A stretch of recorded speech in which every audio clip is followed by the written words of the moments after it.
The Retro Buzz starts right after this.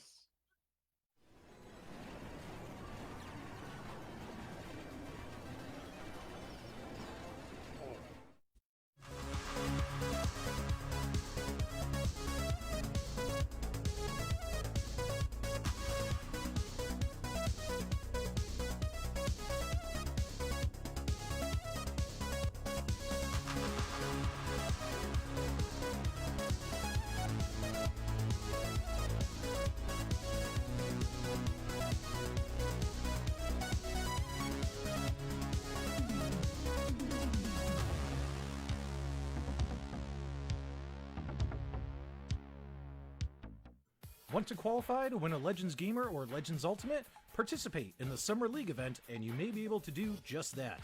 Current Legends Ultimate owners can participate in the 10-week Summer League event starting June 5th, 2020 and ending August 9th, 2020. During that time, there will be a series of weekend leaderboard events for select games each week. This is a battle to the end. Practice up, make your scores count, and top the charts once and for all, and have a beauty of a prize to show for your hard work. Have fun on the leaderboards, and good luck. It's late, and it's Friday, and it's time for the Retro Buzz. Joining me, as always, we're going to get to the one guy later. Mr. Douglas Smith, youtube.com/cooltoy. Welcome, sir. Pleasure as always. Listen, I don't know what's going on. Glen got here kind of hastily. Bad things. Came in hot. Yeah, I'm really concerned. He's still getting things situated. I'm really concerned about his date. I mean, that's a good thing that he came in so late, right? I mean, that means the date went well. Well, I guess we're going to find out. But in the meantime, we've also got Mr. Daniel Haywood, who this unfortunately will be your last week, at least till the end of July, because you have baseball on Friday. I know, the tear. Oh, but wait. We have the solemn Mr. Glen, plant a tomato, plant a motto, Planamento.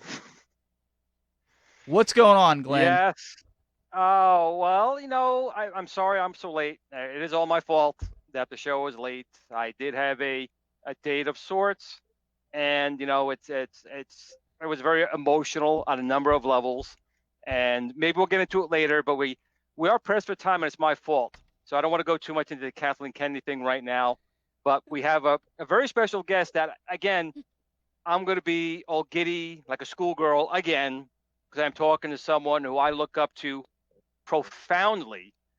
We have in the house tonight RJ Mical, who was very influential in the Amiga computer line, the ATARI Lynx, which is actually the Epox Handy, or Epox Handy originally, and the, of course, 3DO multi-system.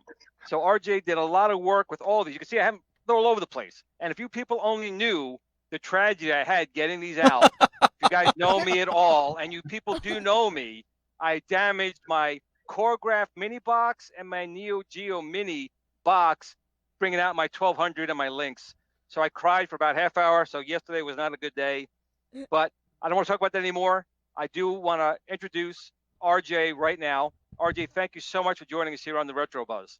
Oh my gosh, what a treat this is. Thank you for inviting me. What a treat this is for me.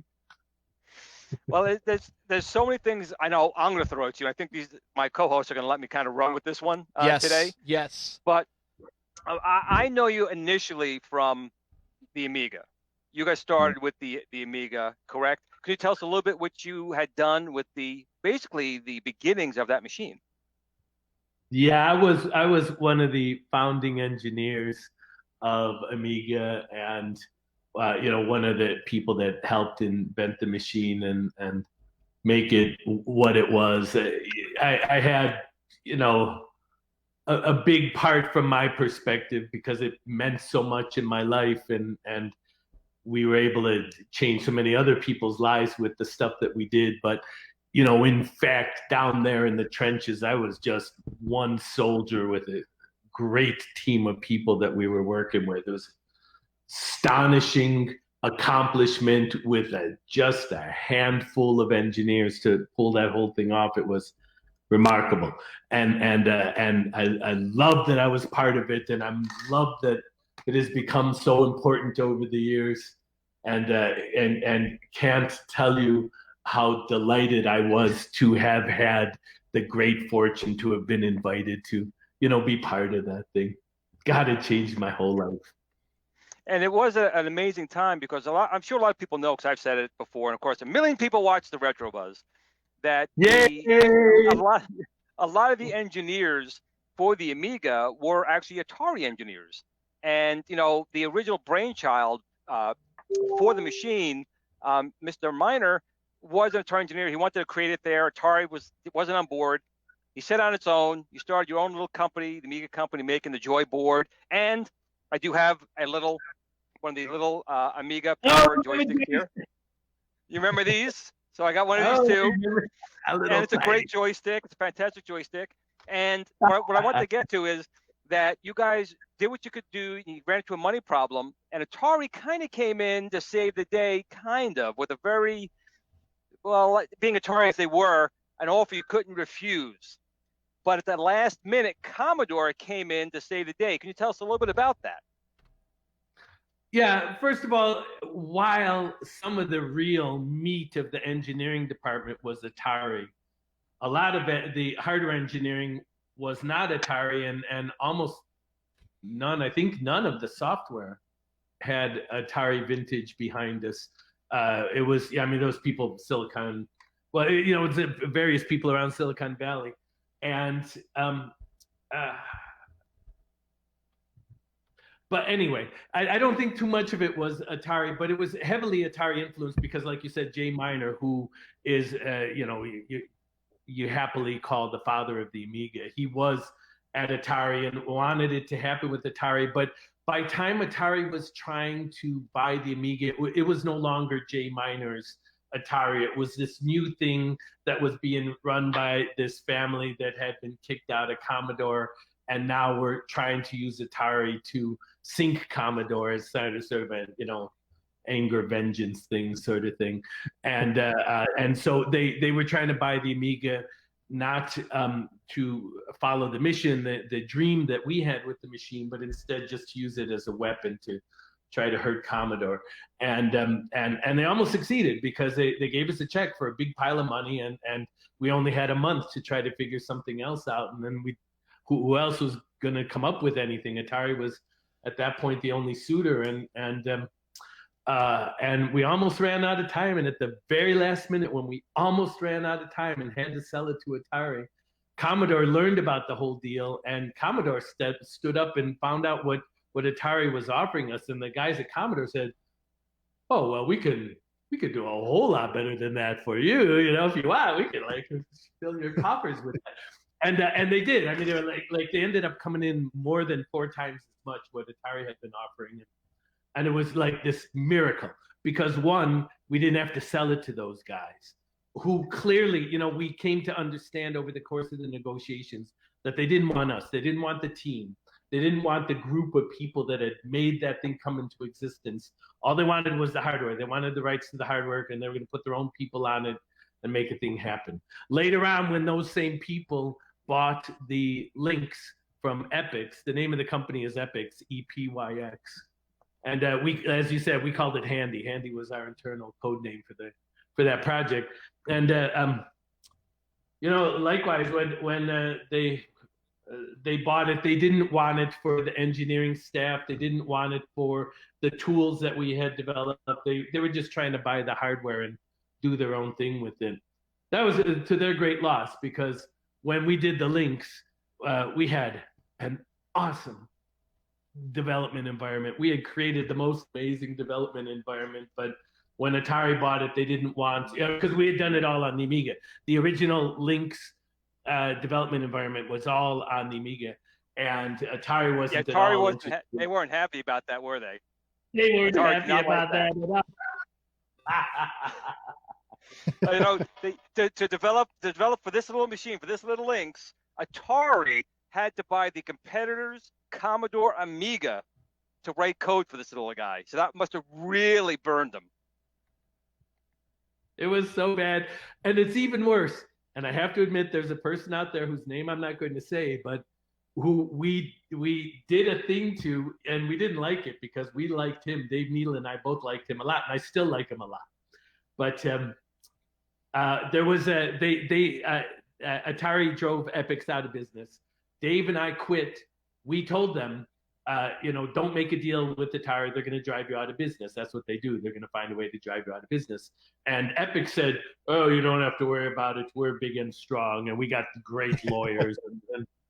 And so then Atari drove them out of business, which we said they would. And after Epix went out of business, they had a business closing sale where they had all the stuff that they were selling. And Dave Needle and Dave Morse and I were already planning on doing this next company, to go off or maybe it wasn't, the company wasn't defined yet. Maybe we were still just thinking about it. I don't remember what the timing was, but Epix had an awesome copier, and we wanted the copier. And so we went to the auction, to this Epix auction. I don't know if you guys know the story. You might not know the story. So we went to this Epix auction. and we're wandering around the auction, and they've got, all the Epix stuff, chairs and desks and stuff. And they've got this copier, which we want to get. And they've got piles and piles of Amiga 2000s, the development environment that we had put together for the Amiga. And they were, auctioning all that stuff off as well. And we wanted that copier. We didn't need the computers. We wanted the copier. So Dave Needle and I, God, I can't believe it. This is so naughty. Dave Needle and I walked around that auction. And every time we heard anyone talk about the copier, or if they walked up and looked at the copier, Dave and I would also walk up and look at the copier, and we'd start laughing with each other about how bad the thing was and how this copier never worked for a day. It was always broken. Downplay it so the bidders didn't want anything to do with it. Well played. Good strategy. But then the horrible story is that when the Amigas came up for sale, we knew that the only person really that wanted the Amigas was going to be this friend of ours from Atari, whose job it was to buy Amigas from the auction because, the Atari figured they'd be able to get them for a price. And we knew this. Dave and I knew this. So Dave and I sat there and bid up the price of the Amigas one after another.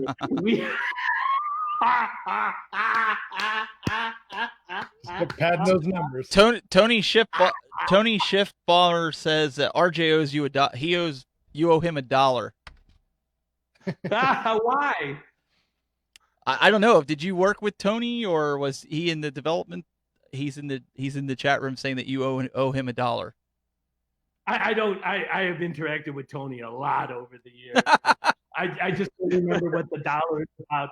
But I lose bets all the time. I'm not surprised I owe Tony $1. It's all his fault. So after the stuff with the Amiga and the Lynx, how did you? Wait. Sorry. Oh, yeah, sorry. right, sure. Wait. Somebody asked Tony, "What do I owe him $1 for?" Anyway, please go ahead, Glenn. Oh, sure. So with the Amiga and of course the Lynx, how did you and Dave, and we lost Dave a few years ago. He was a very nice guy. How did you guys get involved with the 3DO project? So when we did the Amiga, it was Dave Needle was one of the important people on the hardware side.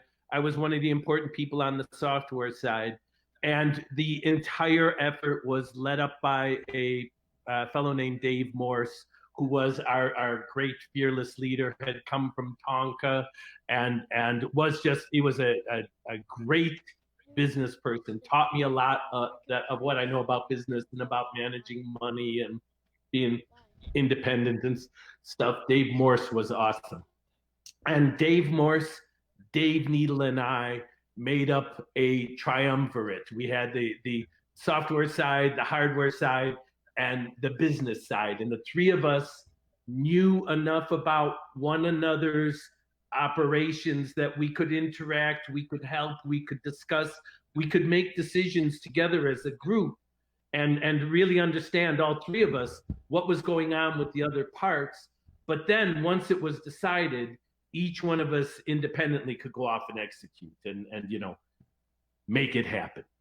And the three of us, it was a powerhouse that was beyond dreaming such a good thing could happen in my life, that I had years and years working with Dave Morse and Dave Needle.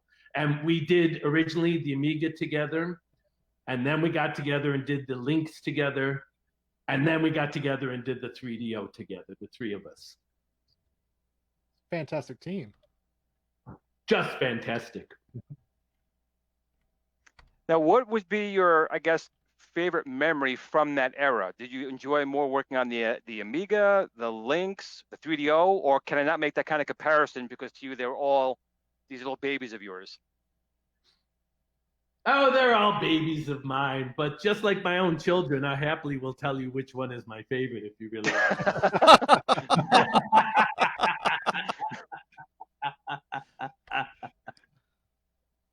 But the 3DO was the best in that we were the most mature. We really understood what we were trying to do and how to do it. Especially Dave Morse was Dave Morse. He was just smart.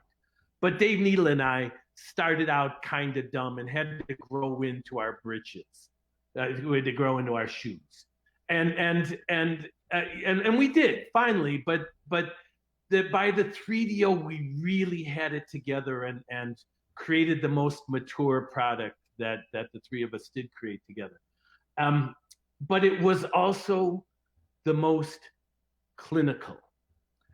The Lynx was my second favorite because it was so wild-haired and just amazing, astonishing that we would just throw a thing like that together and just go make it happen.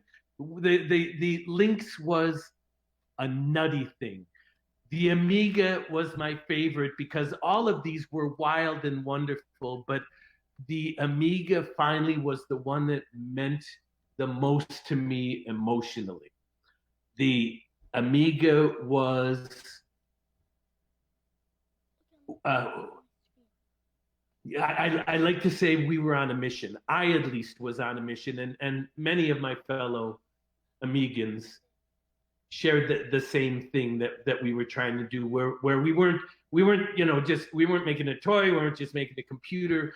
We were trying to change the world, to make the world a better place, a place that was more productive and where people could be more powerful and have tools and graphics and games in their own homes that were big and powerful and enjoyable and for we were aimed the Amiga at the common man. We wanted to make a machine that anyone could use, that anyone could afford, and that anyone could really understand and have a great time with.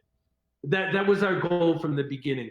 And it's one of the greatest blessings of my whole life that we were successful, that with the Amiga Computer we were able to create a machine that touched the lives of hundreds of thousands, if not millions of people profoundly in this world. And that's what we wanted. That's all we ever hoped for in the beginning.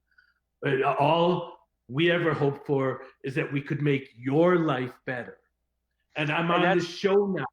And part of why this show exists is because the Amiga existed and it kicked us in the butt and moved us in the right direction and stuff like that. And that's something that my co-host, I keep bringing this up to my co-host, that people don't realize that multimedia that we talk about today, that Apple always taunted about multimedia and how Apple was going to change the world. People don't realize that graphic capabilities, sound capabilities, multitasking capabilities, all those things originated with the Amiga. It didn't really exist before this machine came on the market. You weren't doing preemptive multitasking. You weren't having millions of or thousands of colors on the screen. These are all things that you guys forced the industry to see at a great price point. And that's something that the Amiga community today gets so fanatical for a good reason, because all these other companies, the IBM PC, the Mac, all touting all these capabilities, but it all came from what you guys designed here back in '85 with this little machine and the custom chips that are in here. So tell me a little bit more about that, how you feel that you guys did create all this stuff, but the industry doesn't really even recognize the advances you guys did back in that time frame. Okay, I've got this joke that I'm going to publish someday that has a little detail of a piece of an engineered product. And it's a photograph of this little detail. And the detail is there's a switch, a little switch that has, it's a 3-position switch. It can switch to one of 3 little positions. And the 3 positions are labeled 16, 33, and 45. And my joke with that is that 100 years from now, no one's going to know what those numbers mean. No one's going to remember what any of those numbers mean and what that little switch is for. You and I might remember. You might not remember anymore. But 33 and a third, to be more accurate. But it's all going to advance. It's all going to move forward. We're not going to remember. 100 years from now, people won't even be able to imagine technology that wasn't multitasking, that wasn't, fully integrated and all of that stuff. And while it irks me a wee little bit that the Amiga in the popular culture may not have established a place for itself, the people that really know, the people that really care, know about stuff like, where the Amiga fits in, where the original inventor of the mouse fits in, what J Miner did before, during, and after Amiga. It'll be written down, and that's okay for me, because I have to tell you the truth. I'm lucky that I'm so lucky. I was so lucky to have found myself over and over again in the presence of engineering efforts that I could be part of, and I can tell a good story, and so I did the speaker circuit for a while and stuff like that. I'm blessed in that way to have had a chance to work on stuff like this. But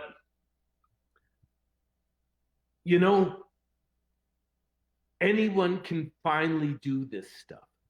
You don't really have to have been a super genius. You just have to have the right stuff at the right moment, and you get to become the part of the history that gets written down. We had the right group of people to do the Amiga, but the Amiga finally didn't have the right marketing and sales department to actually make it happen. I think they had the right sales department. I just don't think they had the right marketing. Definitely the marketing was a shortcoming. But it regardless, it kicked the rest of the industry in the butt, and the rest of the industry had to respond. You couldn't continue to have fake file systems when the Amiga had a real file system. You couldn't continue to have fake multitasking where when the printer hung, your whole computer would hang. When the Amiga didn't have that, when the Amiga had real multitasking where your computer wouldn't hang because the printer hung, unless you were running Workbench 1.0 when everything when anything hung. What a disaster.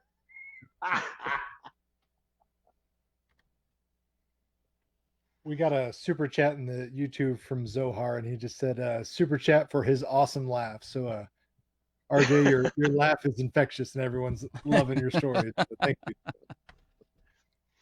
Now, another thing I want to mention here, RJ, is when you had the Amiga team, the Lynx team, the 3DO team, these are not large teams like you have today, right?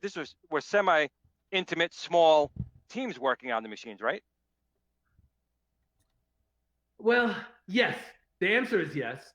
The Amiga was tiny. I think by time Commodore bought us, the software team had only grown to 10, and we were much smaller than that for the most part. And that included QA engineer and documentation, so it was a small engineering team. And the hardware guys likewise were small. And when we did the Lynx was bare bones. The point of the Lynx was not to create some big fancy console, but to create a dirt cheap little machine. That was finally, that's finally the thing that really sunk the Lynx. This is part of the story that doesn't get told enough. The Lynx that we had designed, the thing that we were going to bring out at Epix, would have been a killer machine, would have swept the industry, because we were going to be able to launch it at a retail of $99, and we were going to have an incredible library of game software available for launch.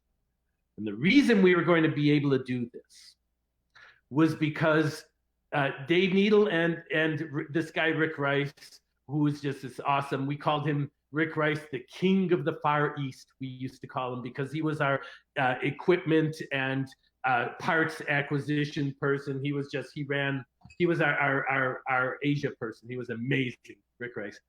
And he and Dave were running the entire hardware operation, and I was doing all of the software.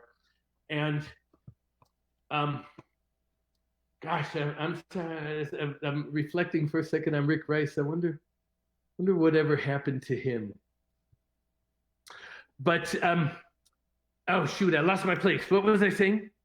Oh, we're talking about the $99 Lynx and how it was going to change the industry. Oh yeah, that's right, $99.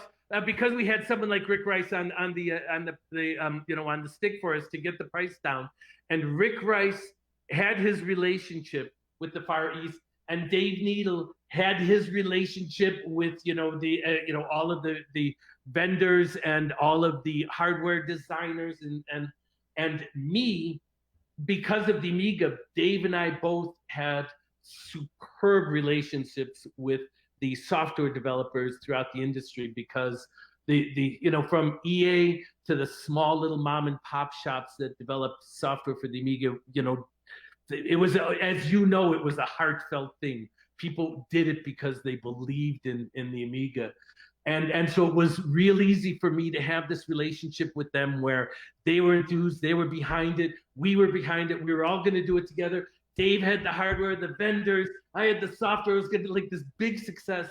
And part of what we knew was going to happen when Atari bought it was Atari, the people that were running Atari had this horrible reputation with the software developers because they didn't pay them, they screwed them, they did all this evil stuff to them.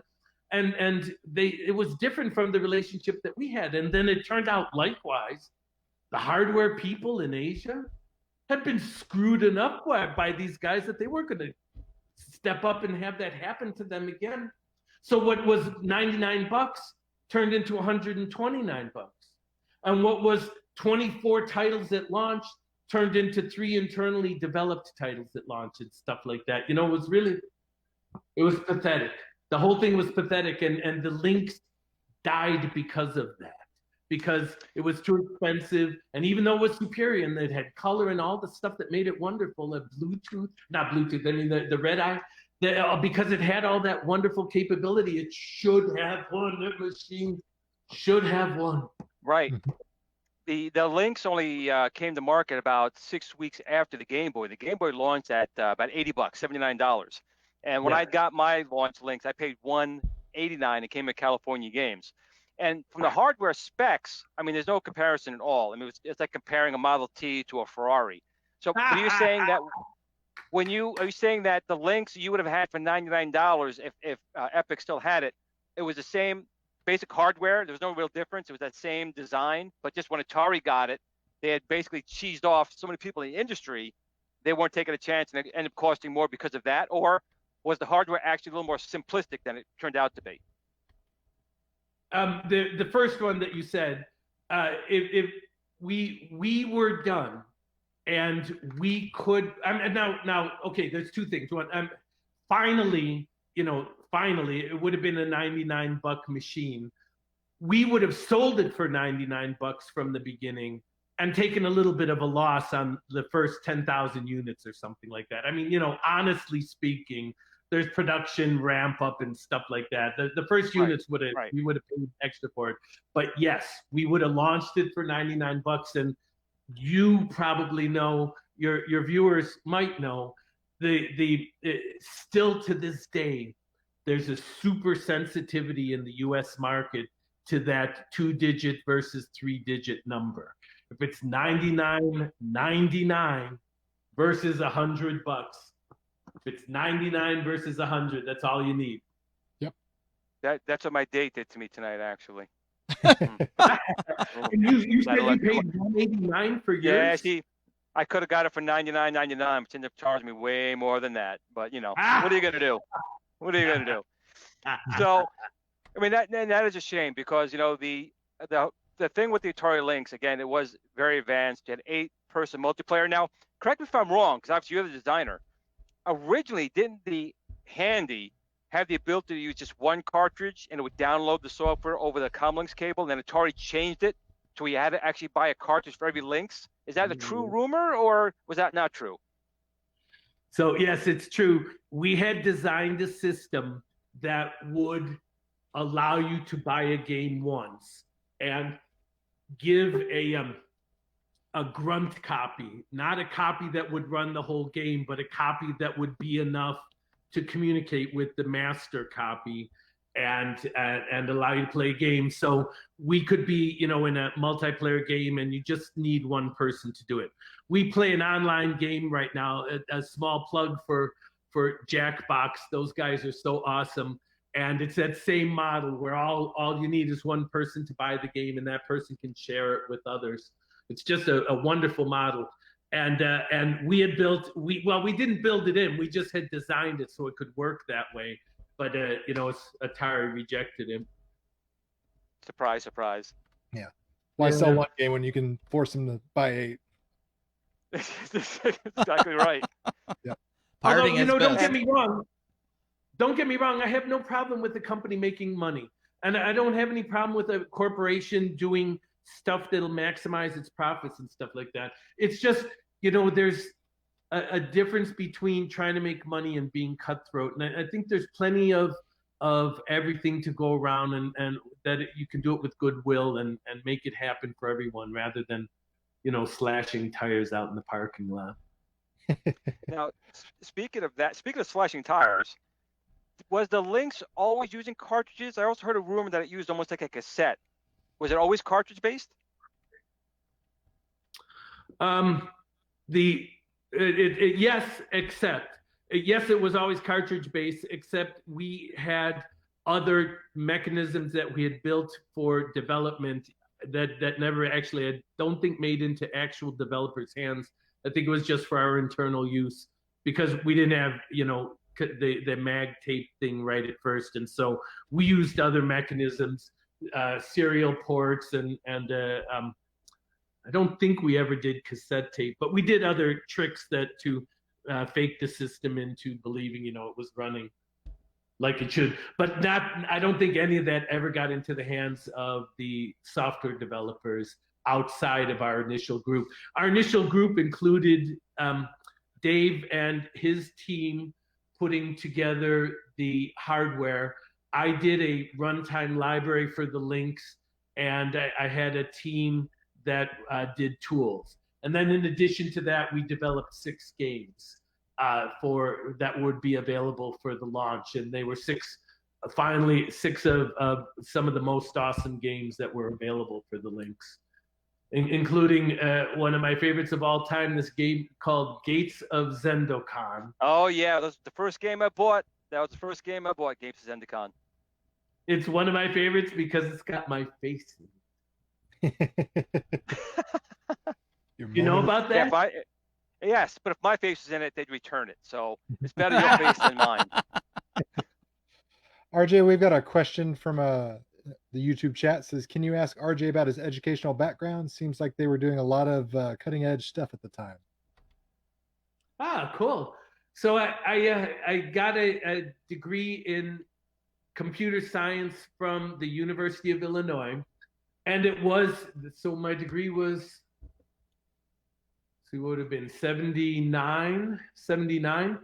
And it was both not only a real creative, inventive time for the, for the computer industry. The Apple was about to be launched. The mouse was being invented. But even more than that, a whole bunch of other stuff was being invented right there at the University of Illinois.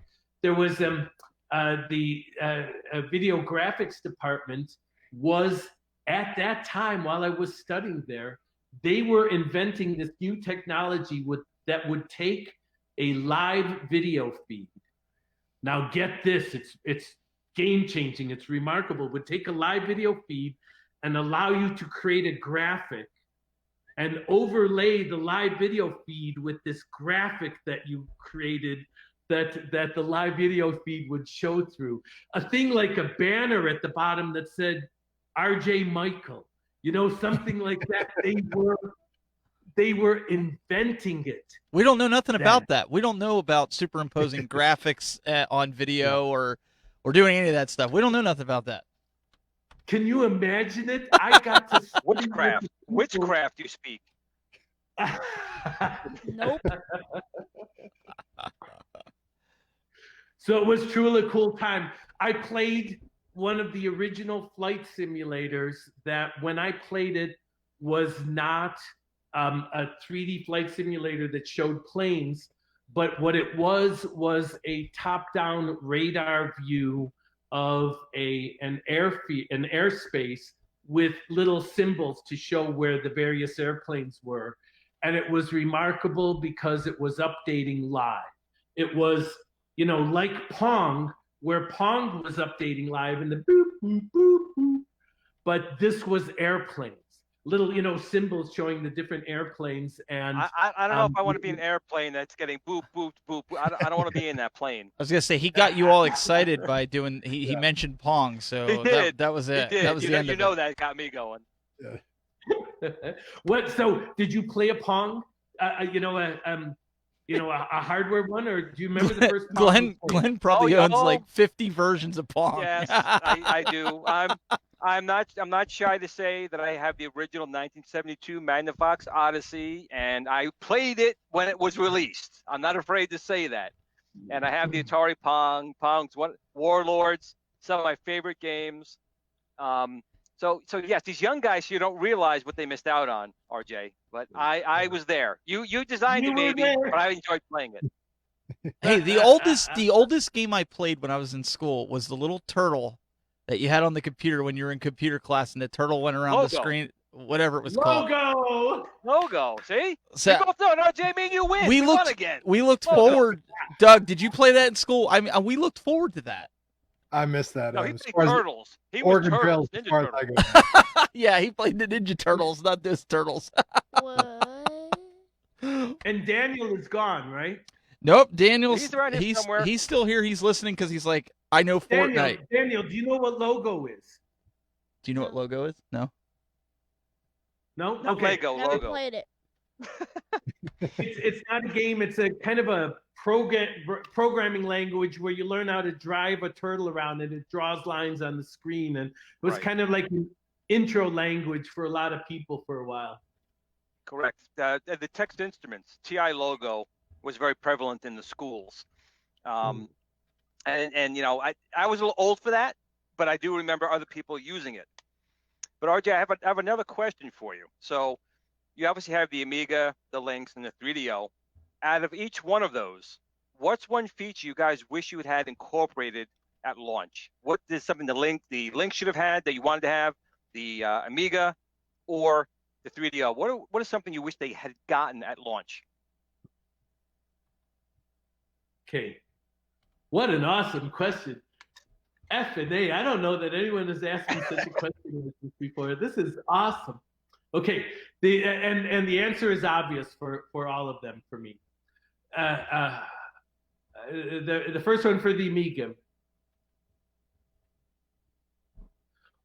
Although more money would have been wonderful, so we could have taken longer before we first released it. If we had like an extra 6 months, the first released machine would have been so much better.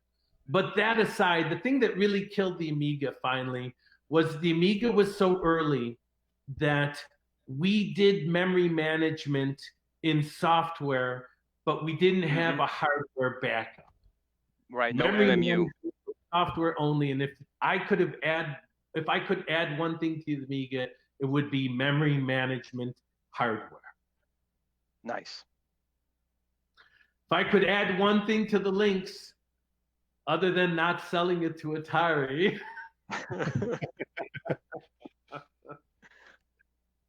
I would add true multi-machine communication, true red-eye as an infrared communication pod as we had envisioned it, not the wire that we ended up with.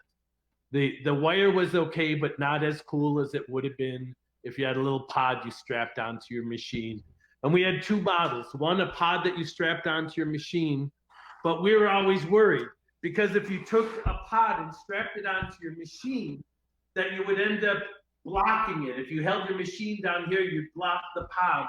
So we had a second version of it, which was the pod plus a wire, so you could drape it over the top of your leg and hang it out. And I don't know which one would have ended up happening more, the pod or the pod with the wire. I don't know, but if I could have added one thing for real to the Lynx, it would have been an infrared communication pod.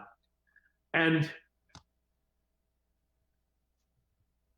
I mean, 3DO, I gotta stick with the price.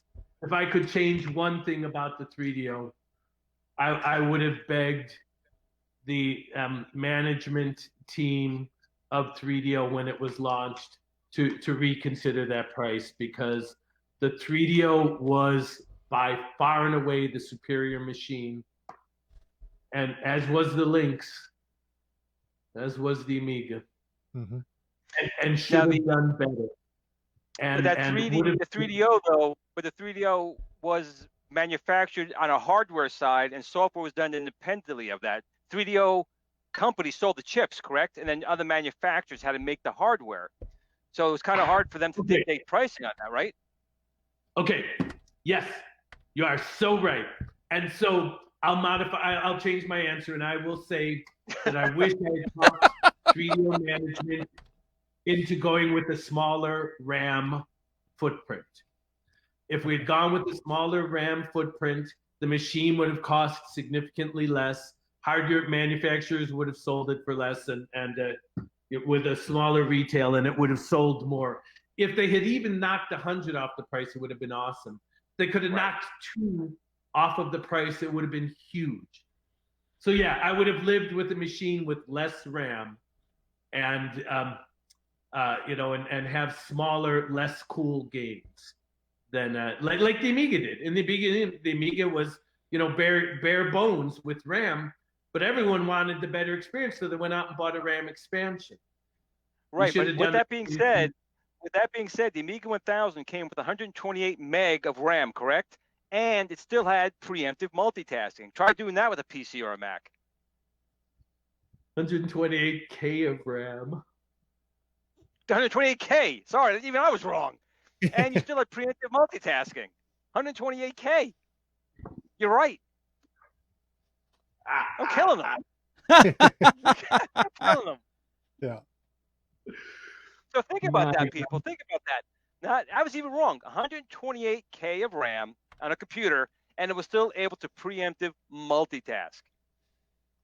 You would buy a fancy 0.5 megabyte RAM expansion pack for the Amiga. 0.5 12K, megabyte. that's right. Yeah. That's how long ago it is. See, even if you forget, people talk about terabytes now and gigabytes. We were talking K back then. It's a huge difference. Cell phones are Super more powerful. With a single floppy disk of information. That was enough to tear down the world's infrastructure. It was a single little floppy disk. and we're taking selfies that have more, data compiled on their image than, the entire processing power of these systems back then entirely. My God, so amazing, isn't it? What a different day it was. And today's programmers have no clue. They have no idea what those days were like when you had to pinch pennies like that. Where every byte of storage used to matter. One of the stories I love to tell was when one of the original games that we did for the original Lynx was a game called California Games. And we came in so close to RAM budget, but we were like some 68 bytes over budget with the RAM, with the storage on the cartridge. And we had to find 68 bytes from somewhere. And the graphics engine had a pointer that it was using for the texture for the grass in this hacky sack game where you would kick a hacky sack ball back and forth. And there was this one texture that the artists had created for the grass. And we took that texture out of the game and pointed the graphics engine at our code, pointed it directly into the middle of the code that we had written for the game, because the code kind of looked like grass. It was close enough. And we saved 68 bytes by trimming that, but by having the code show up as the grass texture in the hacky sack game. This is, That's very MacGyver. very Yar's revenge. That's very Yar's revenge of you, because all the side work on Yar's revenge is the game code. I didn't know that. Really? Yes, Howard Warshaw, when he wrote Yar's Revenge, had the same problem, had memory constraints. So that multicolored, staticky colors coming down half that screen is him just displaying the game code. Oh my! So you did the exact same thing there. Wait, Wait, Howard! Howard, what am I teach you doing? something? Did I just educate RJ Mical on something?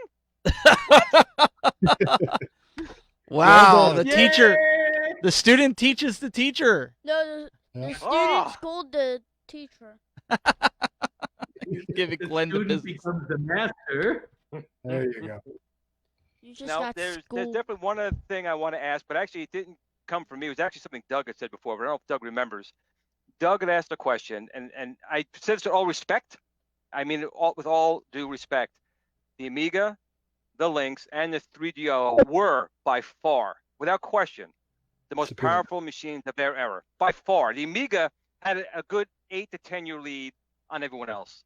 The Lynx had at least a 5-year lead on everyone else. The 3DO had a 2 to 3, maybe 4-year lead on everyone else.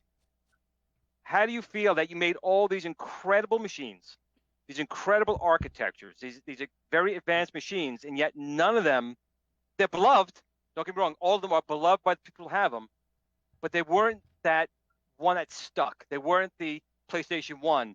They weren't the Xbox One. They weren't the Atari 2600. How did that affect you and the team with that? And I mean that all respect, because I love these machines. I have huge respect for you. But how does it feel? I mean, look at me. I have my YouTube channel. I'm on 35 years. I have 3 subscribers. So I kind of feel it from that point. But how does it feel? Well, wait doing that a kind of work? second. It's a labor of love. Wait a second. Before he answers that, let him think about that for a second. We have a special call-in person right now that would like to say something to RJ. Caller, you need to mute the stream if you can. So I kind of feel it from that point. So, How does it feel? Well, Hold on. wait a second. That sounds really cool on the. yeah, you sound really cool, but we've got the CEO of Arcade One Up who'd like to say a few things to you, Mr. RJ. Go ahead, Scott. RJ, how you doing, buddy? Scott, who? You don't know me. I'm just a fan. He's just a fan. Hello, Scott. This is Scott hear me? Baccarat. He's the CEO of Tastemakers. He makes the Arcade One Up arcade machines. Hello, Scott. So we make a lot of those machines that you were involved with, but we do them for home use. Can you hear me? Yep, he can hear you. Yep.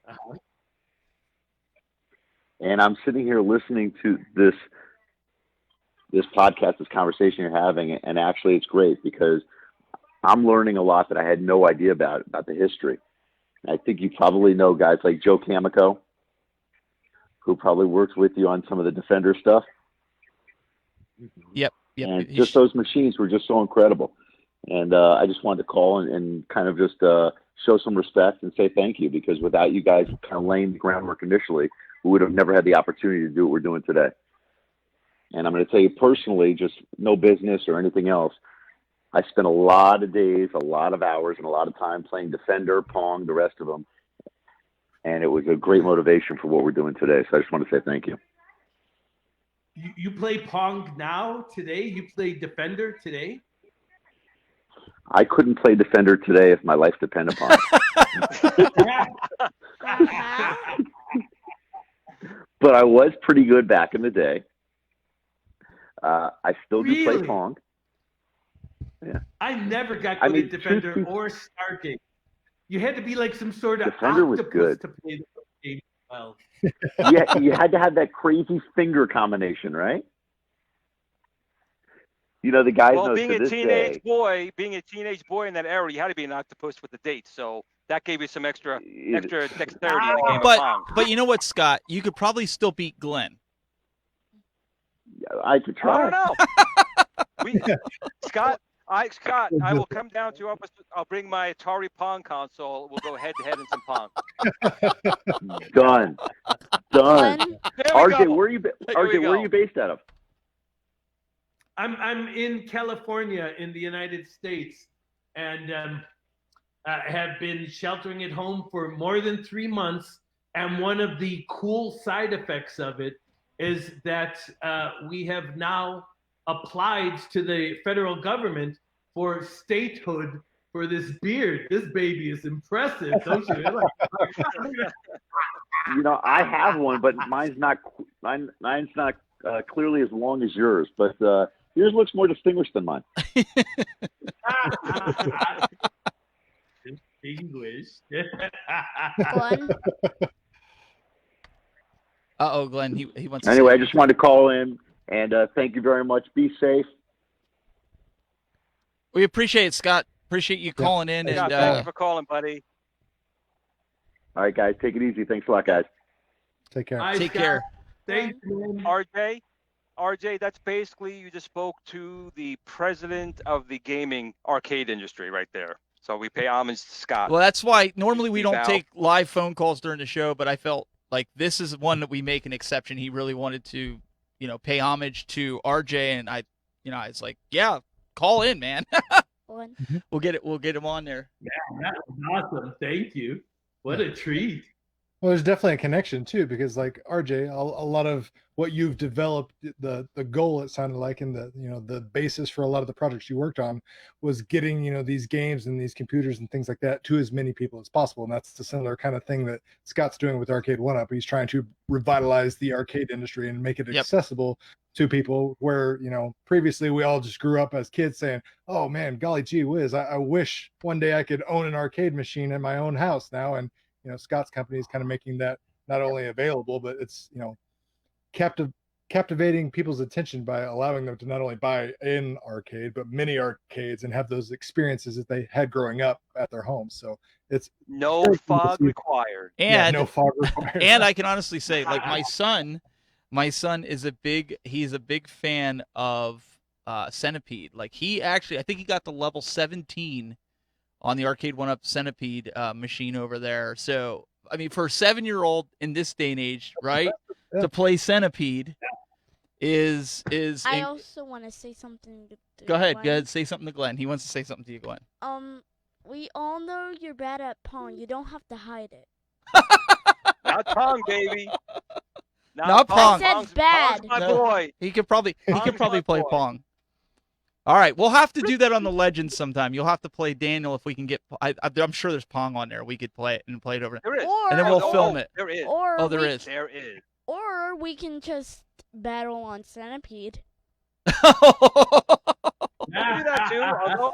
Centipede calling you out. All right. He is. All right. That's But- like my but- my favorite game ever. His favorite game. No yeah. cheating now. Don't be when I'm off camera. Your father comes in and plays a little bit. It's got to be camera on you the whole time. No, literally, He beats me. I'm not good at Centipede. He beats me. So. And I'm a 7-year-old that is in 2020. Ooh, I would have told witchcraft. RJ. I would have told RJ the truth. You're 42. You're a midget. So RJ knows the truth. Well, either way, Nope. RJ. I mean, I'm like Doug, just kind of sitting here listening to, because this is kind of Glen's forte, because Glen is like the human dictionary when it comes to this stuff. So it was just really interesting to hear these stories. And if you've got a few minutes, we're gonna wrap up the show, and then we'll do like a. Don't wrap it up just yet. We have that one question he has to answer. Yeah, we're gonna get that question Yeah. answered, but then after that, I still got that last question, but I also could tell you a quick Pong story. You want to hear a quick Pong story? yeah, Absolutely. we do. So we want to tell everybody too. You guys can call in. We'll put up the phone number after we wrap up the show. We'll keep them around 15 minutes, and then if you're able to, and they can call and ask you some questions, and maybe you've got some answers for that. So back to Glen's question. Glen, you might have to refresh his memory a little bit because I kind of forget what you asked him. I know, Sure. me too. I'm gonna put it. The disclaimer was all respect. That was the first thing, but making the advanced Amiga 3DO and the Lynx, which were by far the most powerful machines of their times, how did it feel that they never actually took the market by storm like they really should have, but they just didn't? How did that affect you guys? Yeah. So it's a two-part answer for me. The first part is, I personally won. I have had an astonishing life where I have been able to stand in the company of brilliant people, and I point to Dave Morris and Dave Needle as the two most powerful companions I've had over all of these years. But that's just to name two. There's countless amazing, wonderful people that I've had a chance to work with over the years. Happily, the vast majority of them I'm still friends with to this day, and we'll hang around with and go to dinner parties or Burning Man together, whatever. And so I personally won so big time in life. Everything I've done was building up of the stuff I did before Scott came on and talked about arcade. I started in arcade before Amiga. I got into Amiga because of the work that I had done in arcade games in Chicago and with Defender and Stargate and Joust and Robotron and all of those wonderful games back then. And Sinistar was my game, and one of them. And Hunger. I hunger. Beware, coward.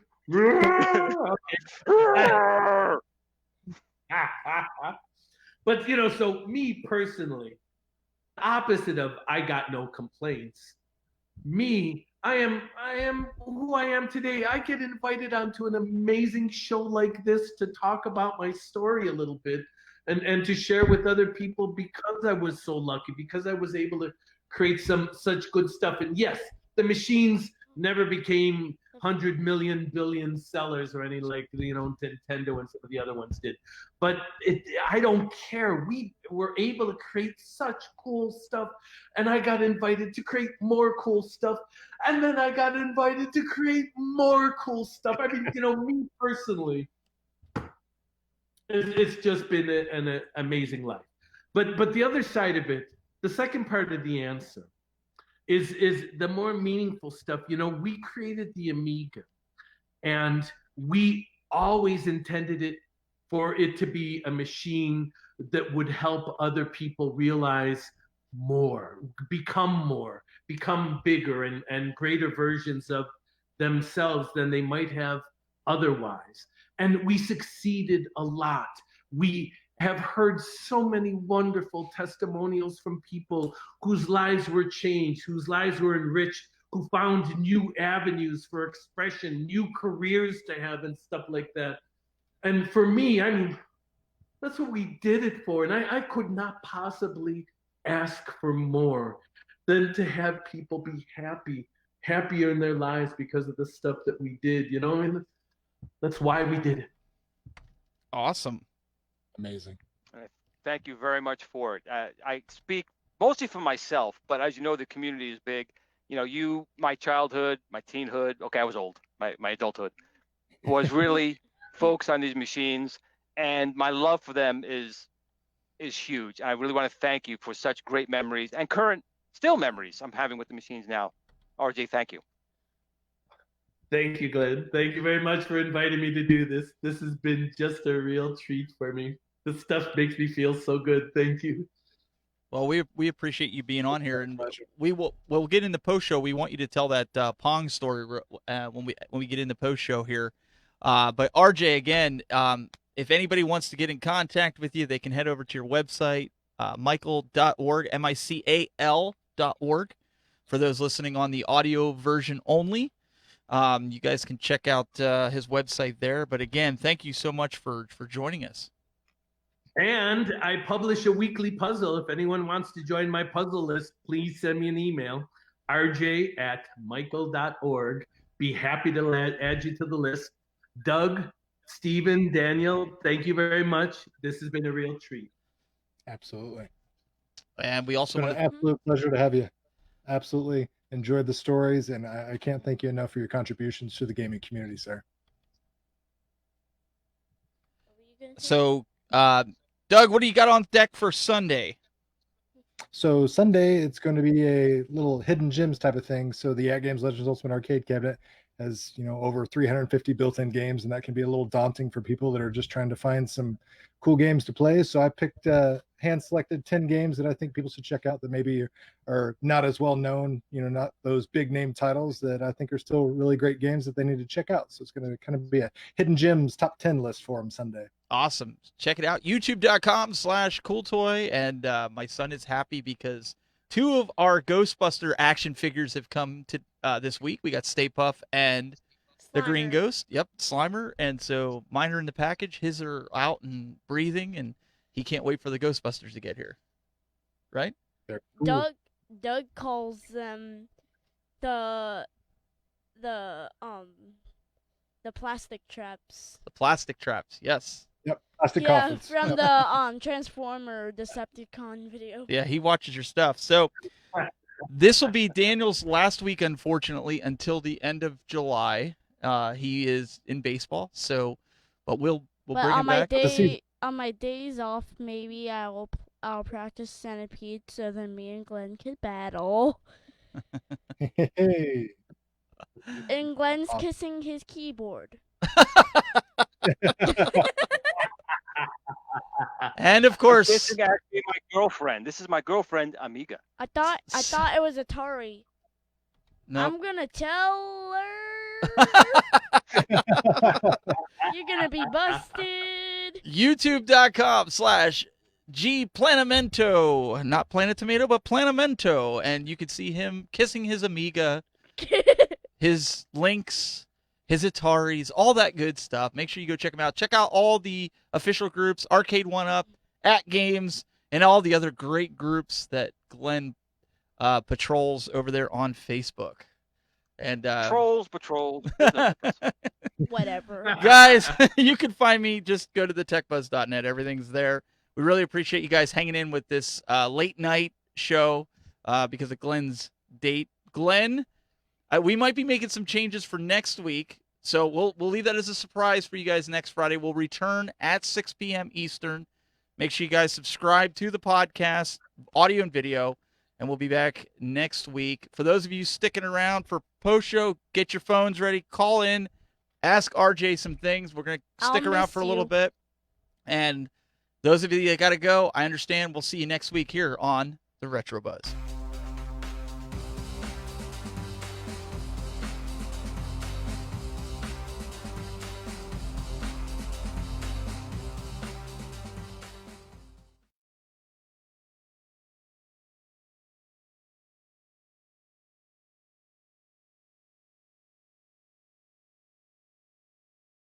So we should be back live, and the recording is stopped. Let me get up the call-in phone number, guys. 610-936-9535 is the number if you've got a question for RJ. We'll keep him around. We'll try not to keep him too late, even though he is in California time. I think we're good. But feel free, guys. Call in. Now's your chance to talk to a legend. You guys play the games. Now talk to the legend, the man himself. I know Glen's still shaking. I see him off camera, and he's like... Wiggle. Or should I At say? Well, first- not every day you meet someone that you never thought you would meet. I read about him in Amiga magazines, articles back in the day. You never thought you'd meet these people, and to actually meet him and to find out he's a cool guy on top of everything else. He's not like you meet me in the street. I'm a jerk. He's also a funny guy. Yes. Oh, thank you. That's nice. But here's the fun thing. I am just this guy. I'm just a guy. I was lucky. Good stuff kind of dropped in my lap. But I'm just a guy like you. I'm happen to be fortunate that things broke my way in my life. But I'm no spectacular genius engineer or anything like that. I'm just this guy, and it's the thing I love most about my life. It's this guy. It's this guy. So it's funny though, because we talked about this. We talked about this with him coming on here. I know he's coming on here with a bunch of adults doing a show like this, but he sees what I do in broadcasting. He really wants to do that, and I hope one day he can do something that's like what you've done and change his generation and change the world. To change the world, because I mean that's what it's all about. I mean, it's great to see and look up to. We always give Glen a hard time, but I mean when it comes down to it, like I respect him in the utmost of what he knows. Like I sit there and I'm like, oh Glen, what about this? He's like, no, this is the way it happened. This went to this, and they bought them, and they stole it from this guy. And I mean, it's educational, but nature. Absolutely. Yeah, and to be able to share that with him, he can keep this going, in the future. When I grow up to be a YouTuber, I don't care what people say about me. I just keep on going. There you go. There you go. Right after you, Doug, right? This is how you know I'm a really big fan of Doug. So RJ, you mentioned you had a pretty cool Pong story that you wanted to share. Yeah, let's hear the Pong story. Mm-hmm. All right. Well, actually, I realized after I said those words, I actually have two pretty interesting Pong stories in my life. Let's hear it. Let's hear both of them. The one is that I had the pleasure of being one of the people that got to play the original Pong, the one that was the display was on an oscilloscope. An oscilloscope. Oh, you're talking about that was in the 50s, wasn't it? One of those round oscilloscopes, Yeah. Yep. And the paddles were going up and down, and the ball go back and forth. And the two players had big giant knobs, big giant rheostats, and you would turn them and make your paddle go up or down. Those were the Dolly Partons. When I was a kid, they had one at the Museum of Science and Industry in Chicago.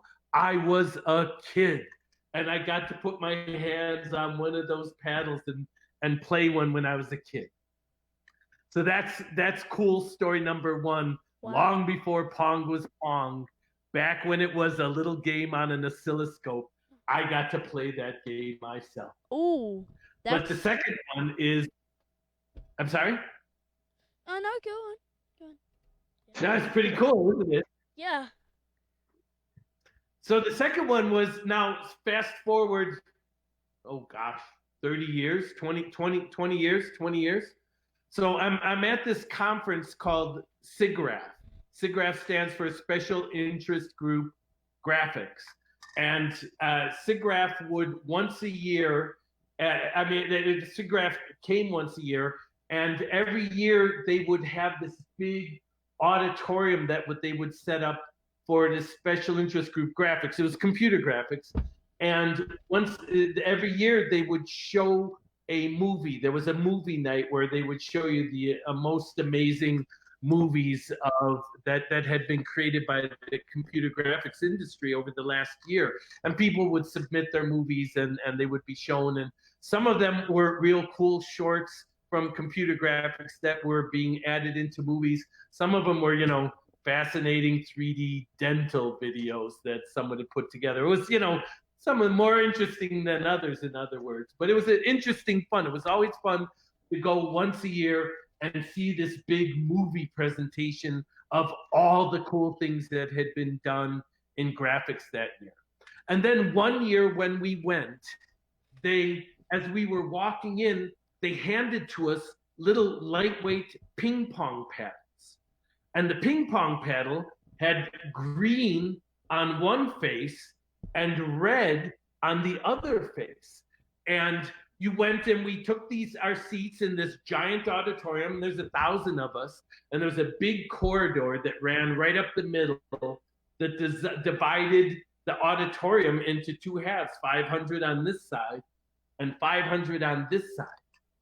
And before the movie started, or maybe it was halfway through, I don't remember. But anyway, they had us play a game of Pong against each other, one side of the stadium against the other side. Wow. And the rule was, if you wanted your team's paddle to go up or down, you would hold up this ping pong paddle, and if you showed green, then your paddle would go up. But if you showed red, then your paddle would go down. But it wasn't just you voting. It was 500 people voting. Oh, man. Oh. In unison, trying to be in rhythm with everybody. I imagine that was a nightmare. Oh, it was an amazing experience. It was like nothing I've ever done before in my life. I hope none of them were colorblind.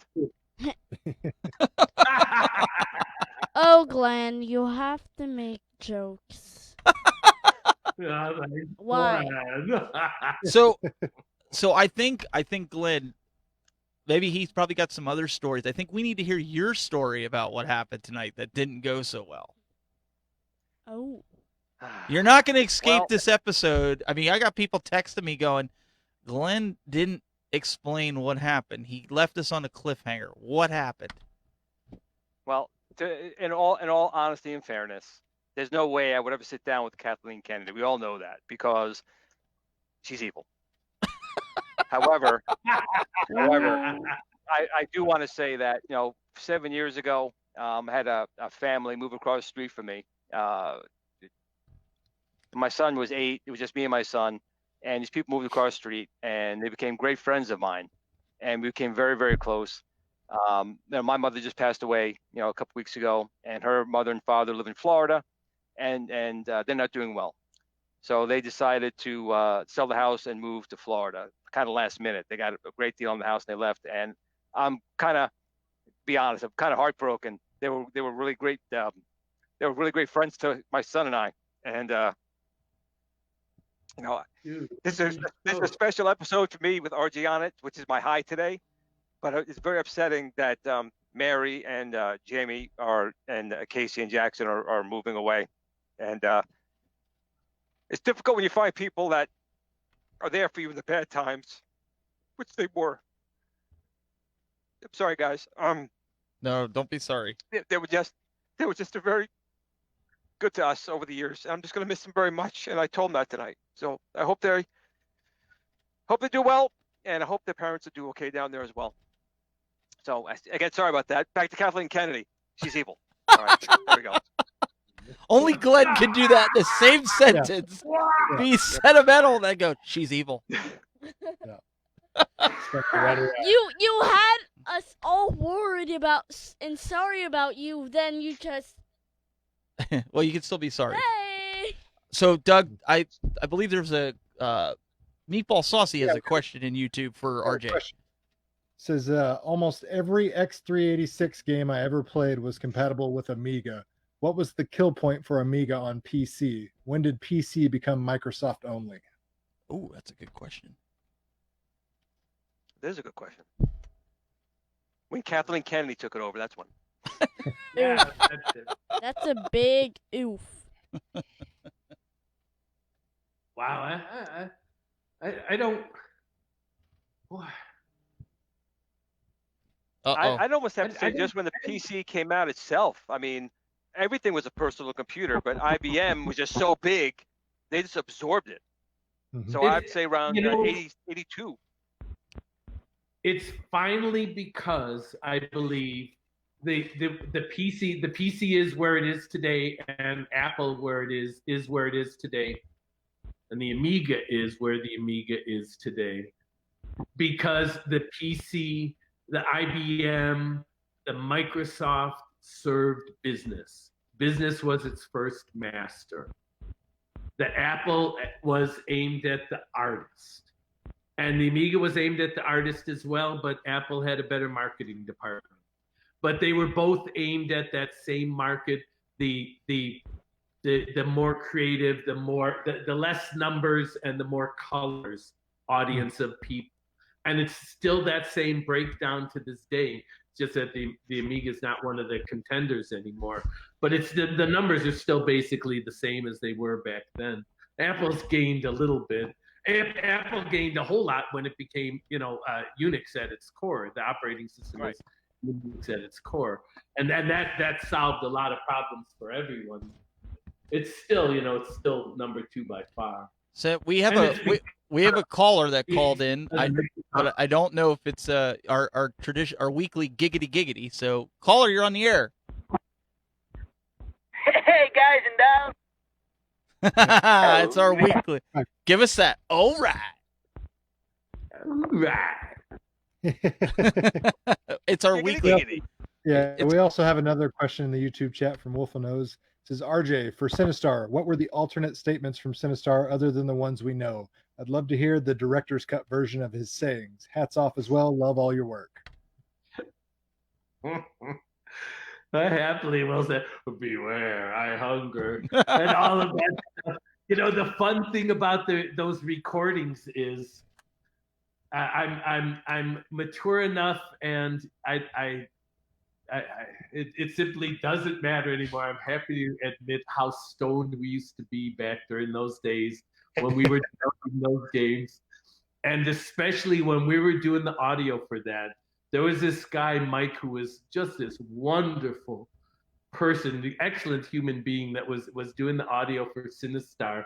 And we had a professional actor that laid down a lot of the audio tracks. But late at night, we were just all goofing around with the microphones and stuff. And we laid down a lot of tracks of me making those same audio things. And then Mike went to town and did digitizing and mixing and who knows what. I have no idea in the end how much of me is in there in Sinistar saying those words. I can only flatter myself to think that maybe there's some small smidgen of me roaring those words at you. But I can top all of that. There's this game for the 3DO called Return Fire. And the development team that was creating Return Fire wanted to have when you died in the game, they wanted to taunt you for dying by having a skull wearing a military helmet come rotating on the display and laughing at you as it comes rotating on the display. And they wanted to have it, do some sort of sinister laugh. And the guys that developed the game were friends of mine at the time, and they asked me if I would do a laugh for them for the game. And if you ever go and look at Return Fire, that's my laugh. That's actually my laugh in there. It's actually, it turns out, 3 or 4 of my laughs overlaid with each other and with the audio played with and stuff like that. But the fun little story, if I could keep going for a second, is that we did this during 3DO days, and 3DO was one of the first companies to ever do full video production stuff. And we had a full video production stage, and we had an audio booth and stuff like that. And so I'm going to make a recording of me laughing for these guys to put into their. So I go into the recording booth of the recording studio at 3DO, and it's just me with this microphone with a little pop guard in front of the microphone, and sound absorbing walls. It's all burgundy and dark lighting, and the guy on the other side of the wall presses the button and gives me the go sign, and I stare at this microphone and I'm supposed to laugh. Now imagine laughing completely out of the cold. It's like, ha ha ha ha ha ha ha ha ha ha ha. Like it was stupid. It was stupid. I'm trying to laugh. And so I start telling myself jokes to see if I can make myself laugh. And it's like the whole thing is ridiculous. And I go on for like 15 miserable minutes. And I finally, okay, that's enough. Cut. We'll send them what we got. Maybe they can make something out of something in here. So I send it to this company. And the owner of the company gets this recording. And he's listening to it. And it's so awkward and screwed up and weird. It's, me trying to make myself laugh in front of a microphone. It was so bad. He says, wait. And he rewinds the thing back to the beginning. He works at a small company. They have an intercom system that he can turn on for the whole company. He calls the whole company and says, you guys have got to listen to RJ do this.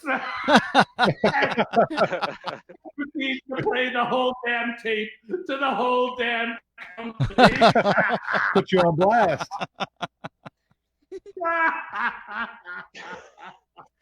He does have a good laugh. I mean, Wait, is that how it's supposed infectious. to sound? Yeah.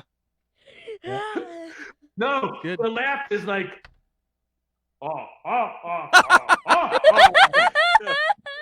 like some shit like that. Like, come on, someone go look up the video for Return Fire for the 3DO. Return Fire. Laugh. And man, I'll tell you, Return Fire was a great game too, man. A lot of replayability. Love Return Fire. And there's a lot of debate over Sinistar, and I don't care. Like I said, we were all pretty happy at the time, so it really doesn't matter. But we have Return Fire laugh. We have a caller. Caller, you're on the air.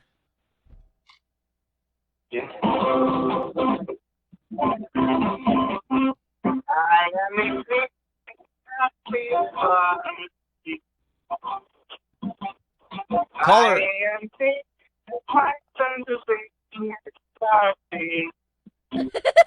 I don't know what it's saying. It's too distorted. I can't make it out either.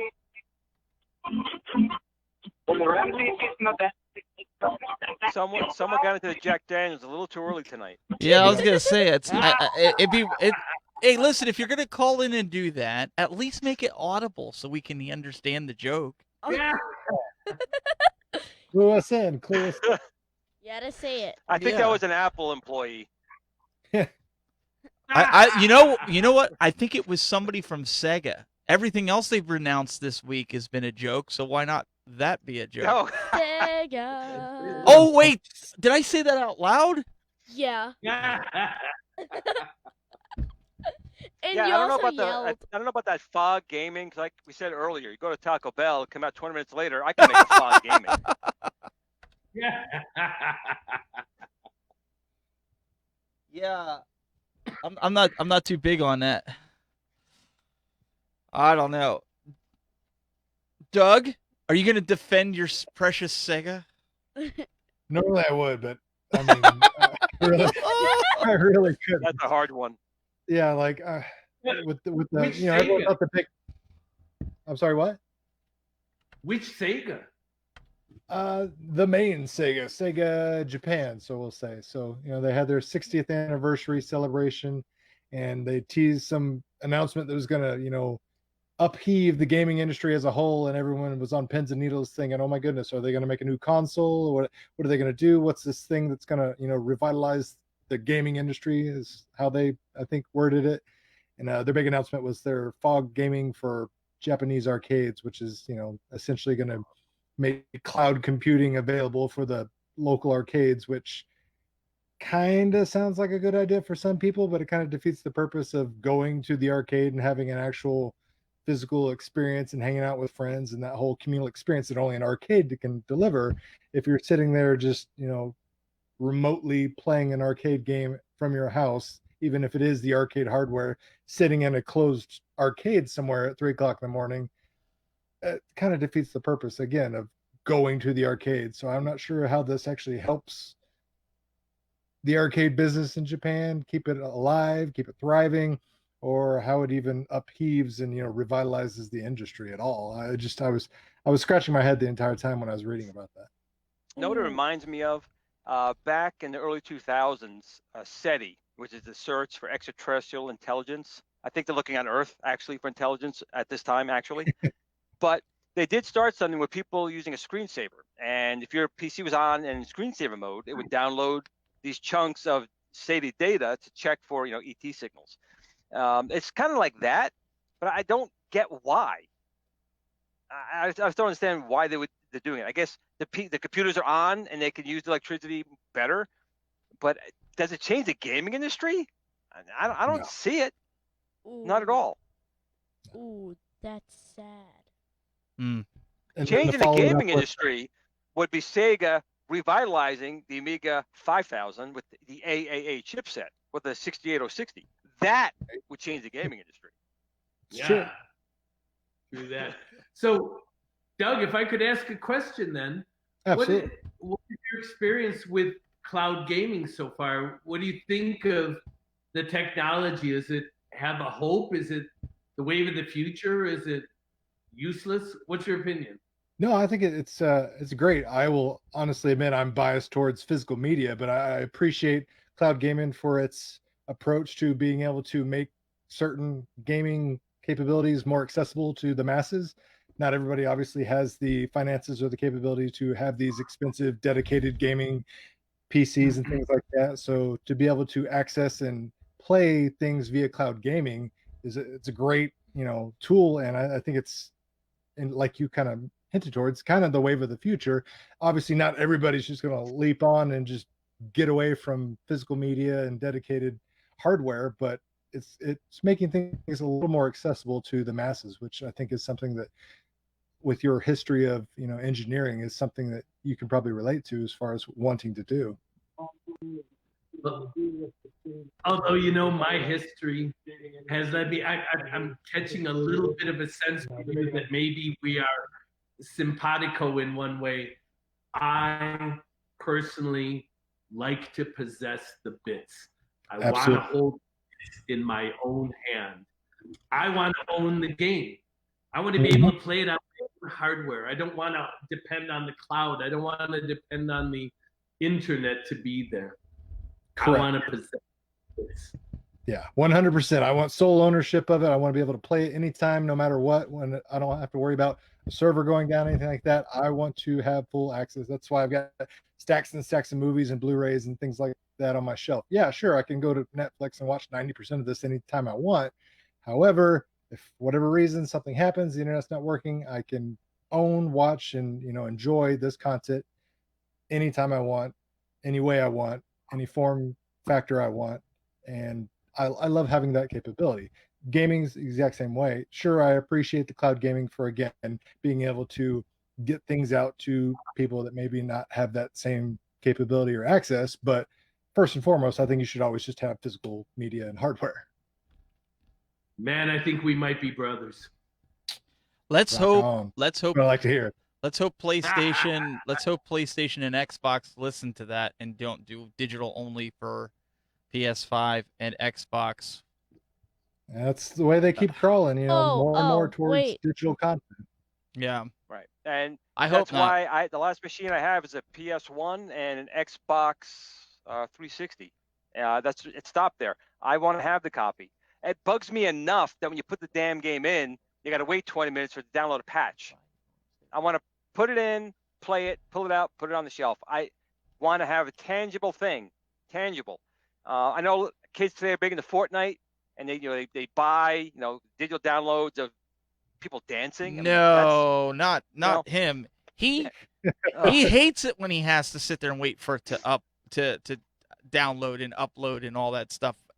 Daniel, every single time you play the game, right? It has to update. Well, not. It probably got the same face too. It has to upload like every Wednesday, and I think Thursday or Saturday. I forget, but I know it has to update on Wednesday. It's like Microsoft every Tuesday. No, Wednesday. No, I know. I'm Yeah. being. And every Thursday, a blue screen of death. But I just paid. What did I pay for that last pack that you wanted? Battle bundle. Wait, no, the one that you can do all these new dances like Glen was you saying. mean the battle bundle? Sure. You had to pay $60. $60 Oh. to do new dances. Oh. And... Hey, Oh. at least I got a win with the skin. We could pay for Glen. He could do the dances for you. If they make a Glen update, I'm definitely asking Dad for V-Bucks and buying him. Oh. And those dance moves that you did, it's gonna be the emotes. The emotes. That's what they call the dances. There we got Rikishi here in the house. Who I'm trying to let wrap the my head around dog the fact that out? you paid $60 for downloadable content. Hey, Yeah. listen. I support my son's habit. You know, listen. It could be a lot worse, right? Yeah, I mean, there's worse drugs to enable. Absolutely.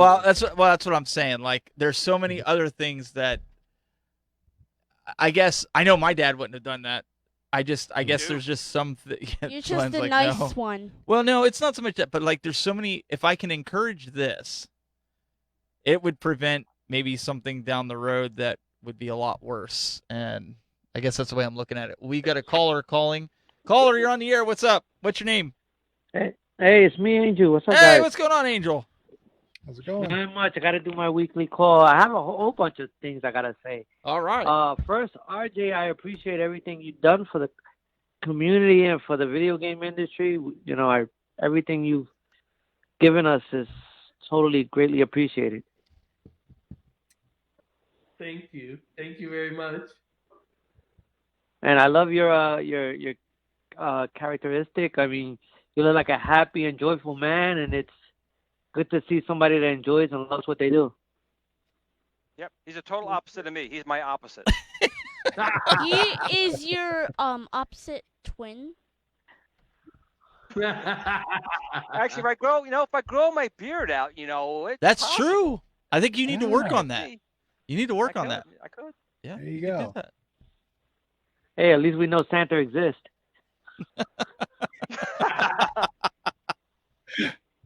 Oh.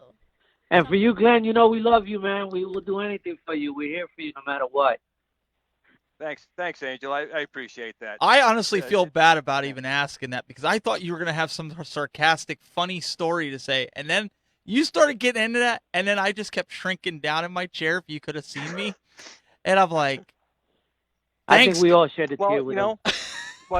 it's one of those things. I mean, you four here, five, everyone, great bunch of people. We have a great bunch of people in the community, but it's rare when you have someone who moves in and I've been through a lot. We've all go through things in life, but they were just a family that was always there. And if I got stuck at work, my kid, I was an hour away. I was just me. And I couldn't get to my kid. They would come over and help out, vice versa with them. And it's like family, when we got very close. And it just happened so quick, they were here and someone offered some money for the house. And I said, yeah. I mean, they took it. They had a great price. And, it's like, I don't know. It's just moving so far away. It's not like I can go visit Florida every day, something like that. So it's just, Oh, man, you difficult. let me know, Glenn. I got your ticket no matter what. Oh, that's right. Angel lives in Florida. You know what? Yeah, he does. He does. I have a few friends down there. But it's just one of those things. And now, of course, I don't have anyone. My brother lives with me now, so he was helping me with my mom. So that's a good thing. Right. But it's just, I don't know. It's just when you have a very, very good friendship with them, they're my best friends I had around here for a while. And it's just heart-wrenching that when you start thinking about it, it's like when my mother passed away. They're here and then they're not. It's just one of those, a comfort thing, I guess, with a friend. Barbecues. I mean, you don't want me barbecuing. You do not want me barbecuing. But I didn't even know about your mom. I really am sorry to hear about that. Oh yeah, I'm a real RJ man. I'm not always such a downer. I'm usually not. But I would say 2009 and 2020 are 2 years that I could definitely wipe off the map and just forget. I really could. And let's just hope that 2021 comes soon and the Amiga comes back, or the Lynx, or 3DO, and I'll be happy. Or everything. Yeah. Everything in the 1980s or Or 1984. hey, maybe the Atari VCS will actually make one unit and give it to some one lucky of the 3,000 people who bought it. Oh yes, yes. Yeah, RJ, do I you have actually any? I read today that I think the U.S. Government is starting to step in, saying, "What's up there, Atari?" You owe some people some something, whether it be their money back or a product in the end. I mean, there's a lot of money's exchanged hands and nothing's been delivered. So it's starting to get, well past that quote unquote scam line. All right. Well, Angel, do you have any more? We're going to wrap this up. We're getting kind of late here at least here on the East Coast. It's almost 11 o'clock here. Yeah, no problem. Also, like one more halftime thing, for us, Doug, Norman. I Are you totally kidding? agree with you. It's always good to have a hard copy of what you buy. Yes. Yeah. So agree. So agree. I just hope we get our hard copies of Streets of Rage 4 from, what was it, Limited Run Games? Mm-hmm. Yeah, you'll get it. Right. They didn't say when. One more last question I have. We'll The get it whole big eventually. Sega announcement, was it about the little micro? Yeah, it was the micros and fog. No, yeah, it was Oh the my arcade God. gaming club was the big announcement, and then I don't know, like the secondary prize announcement was that Game Gear Micro, which is equally depressing. Yeah, it's about the size of this thumb drive. If you want to view that's, and you have to buy 4 of them at $50 a piece to get all 16 games, and so you're going to be playing it like this. And I saw the review on Mad Little Pixel. I'm 40 years old, and there's no way I'm going to see that. I'm just like, You'll need a magnifying glass. I'm just saying, man. Like Doug, please tell me if you buy all 4, you get a little magnifying glass that goes on it. Oh, well, there you go. Now you got me they're sold. thinking ahead, so for the low price of $200 plus shipping from Japan to America, They're off. They are off the mark. I guess they assume that after this, they probably assumed after this pandemic we all grow out of it and be stupid. I would pay $50 for all 4, but I will not pay $50 a piece. Or the way they should really do it is all games should be on all of them. Just pick the color you want. Just get 4 different colors, but have the same games on all of them. Having only 4 games, $50 on that. What are they smoking out there? Come on. We got what are you smoking? We got another caller here that just called. A caller, you're on the air. What's your name?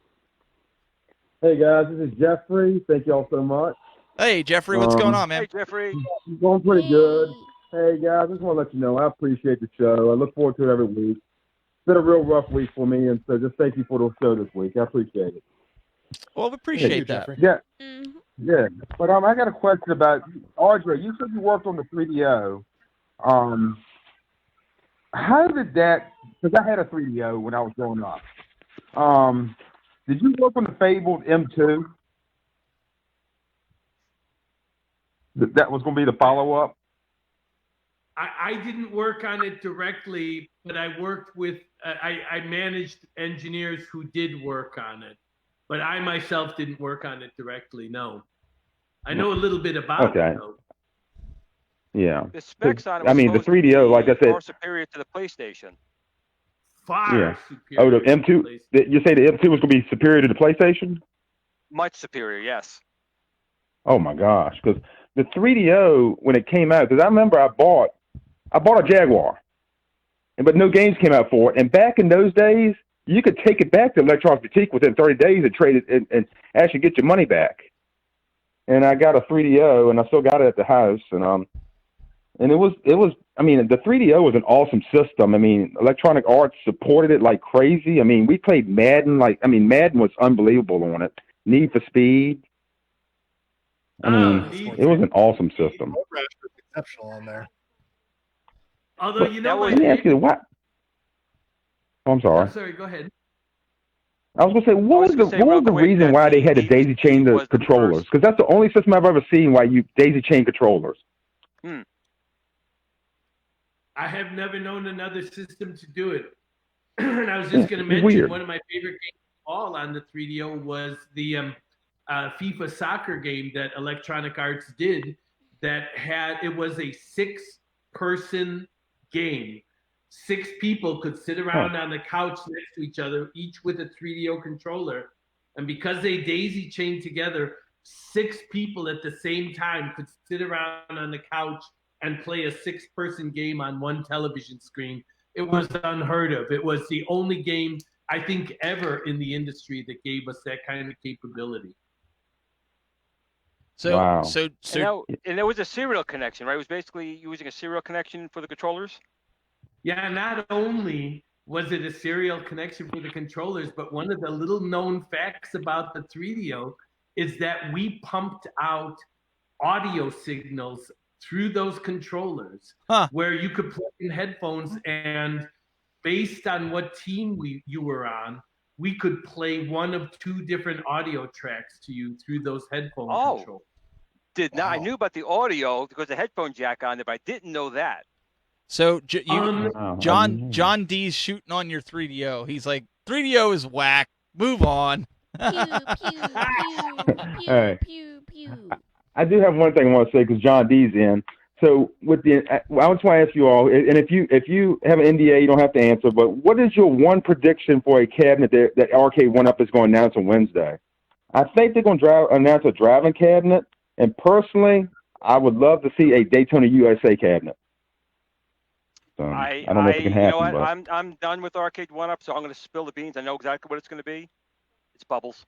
Mm-hmm. With a straight face and all. Yep. It is. It's Bubbles. I don't care. They didn't come after me at this point. I spilled the beans. I don't care. It's Bubbles. All right, Douglas. I tell you, they do. Oh, I'm sorry.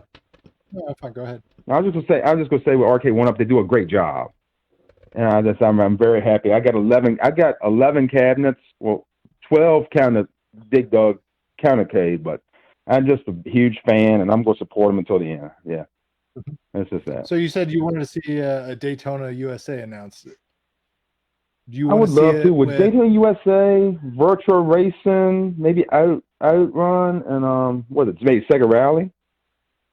Oh, okay. That's a great lineup. Do you want like a sit down bench? Do you want it stand up? Do you want pedals at your feet? How would you prefer to see that? You know what, Doug? I'm curious to see how they'll do the pedal. Mm-hmm. Yeah, I don't know whether it's going to be like a stationary thing or if it's going to be like I don't know what they're going. But maybe a stand up. But if they do a bench, I don't know. Yeah, it's kind of that happy medium. It's like either way you go, you're gonna upset somebody. Somebody wants to stand up, somebody wants to sit down. You can't. It's hard to make it to where it's adjustable and functional for both parties. So moving those pedals, having them attached to the riser somehow, or being able to sit down, pull out that front nameplate, put the pedals inside the cabinet. It's this weird kind of balancing act to try to please both worlds if they go that route. So I don't envy the person trying to figure that math problem out. No, and I've kind of looked at, because I got the Star Wars cabinet. I didn't get it for $50. I got it for $500 when it came out. I was one of the first ones to get it. Huge Star Wars man here, and I'm like, Glenn, I agree with you 100%, Glenn. Oh, don't get him started. Don't get him started. Don't get him started. Because the series ended at Return of the Jedi. Here. Hold on. Don't get him started. The series, I'm a huge Star Wars fan. I have in my attic all the Episode 1 toys because in cases. And then I decided, I got the Episode 2 ones too. But then I decided to buy a house when Episode 3 came out, and then my habits changed. But yeah, you didn't buy. I really think the series ended at Return of Jedi because I think I went. I mean, the Force Awakens was a rehash of A New Hope. The Last Jedi was horrible, and the Rise of Skywalker was just. It felt like it was just. I don't know. It wasn't a satisfying ending. Return of Jedi was a satisfying ending. You, Glenn. Stop freaking out and I could talk to you like this all night. Not a child. That is our smartest call-in ever, right there. Right there, literally. He's up there with RJ as far as intelligence. He is there. So, Yeah. so I can tell you, I had 2 meetings this week. I had one with David, and I had one with Scott, and they have confided in me the cabinet that they're going to announce this week. And Well, Scott and John D are in the chat. Let's know. John's not going to give it away, but he'll confirm it. He'll confirm it. I'm pretty sure he'll confirm it. We've all heard him. Scott in the chat. Listen, we've heard him say it. Double dribble is coming. Okay, double dribble is coming. Is that a basketball? They said it. Scott told me on the phone it's coming. So take it for what it's worth. Yeah. That's a basketball. One more thing, guys. I want to ask you about the arcade. Yeah. Now, I want to support John, but I'm confused on what this product is because am I wrong? Because it's been a busy day. Did they say that Ease 1 is going to be on the system? I'll be honest. I didn't watch the live stream today. I like I didn't John, either, but I just saw didn't it have on time. Facebook. Doug, you got any insight on that? I missed the live stream as well. I was working double shift today, so Okay. See, John D just confirmed it. Double dribble in the chat on Facebook. Okay. Told you. Yeah. Is double dribble a basketball game? Yes. No, this is our arcade. John seems like a great guy. He's a great guy, I mean, but I really want to support him. He seems like it. I mean, you said it was the key. He seems like it. I don't know. I can't see dumping I'm sorry. I'm going to say I can't see dumping $500 on this arcade when there's so many other options out there that you can do modern games on it. You can put Steam on the Legends Ultimate. You can run arcade 1-ups. I mean, like what? I don't see the draw. I really I'm don't. gonna spend $500 because I don't have a Legend. I don't have a Legend because I just don't. I like the plug and play stuff like y'all were talking about earlier, like just being able to put the system together and look at it. But first off, about Arcade 1-Up, I just like looking at the artwork. I just spent $500 upgrading my Gen 1s through Arcade Game Factory, his light box, which is awesome. So I mean, I just love looking at the cabinets because I'm a 40-year-old man, and I never thought when I was a 10-year-old kid going to arcades I'd have an arcade in my house. So I really love that. Yep. Well, listen, there's one thing that Arcade 1-Up and At Games does not have when it comes to arcades that II Arcade does have. It's the experience. We don't know what that is. We don't know what the experience is. When we find out, maybe that'll whatever, but that's the only thing. John D's right. It's the experience. But I know I saw that, and when I saw that, I was sitting there flipping because I'm sitting there like, if he does not get Capcom, if he does not get Konami, if he does not get Sega, if he does not get the big boys, if he keeps putting out games that I've never heard of. I mean, that's the thing. I'm looking at these games he's excited about them. I'm like, I've never heard of this game. Where's Marvel vs. Capcom? If this thing is so strong, where is, I need those games. I need Pong. Doug's the only one I think that jumped on the boat for the pre-order out of this crew here. Yep. So Doug, you're gonna have to tell us what the experience is. Yeah, I'll be the guinea pig. Be the guinea pig because I can't justify it even at $300 for just the barcade without the bottom. Because that's what it is. It's a barcade. I could buy an arcade 1-Up for $100. Are you gonna make a video of unboxing it? I'm sure he will. Yeah, I really want to see that. Yeah. Well, I mean, look, it would be 300 would be max for me, but if it's going, is it 600 retail? It's too much. It's too much. It's right because I mean I was a supporter at the beginning because I just looked at it and said, okay, it might be something cool to have in the house, but then they drip feeding these games and nothing's catching my eye. I like John. I think he's a really nice guy. Yep. I do wish him success. I do. If he's watching this, I have nothing against you, but we need to see more. There's just nothing to this thing that says, come by me, unless you're Doug. Right.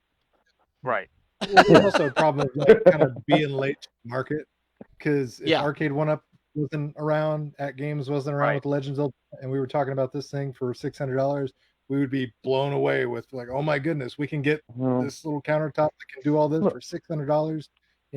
2.5 years ago, that would be fantastic.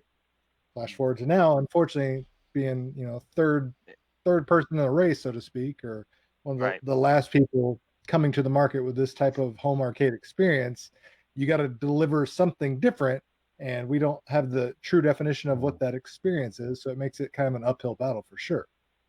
Exactly. And the thing I like about Arcade 1-Up is they keep on giving us something different.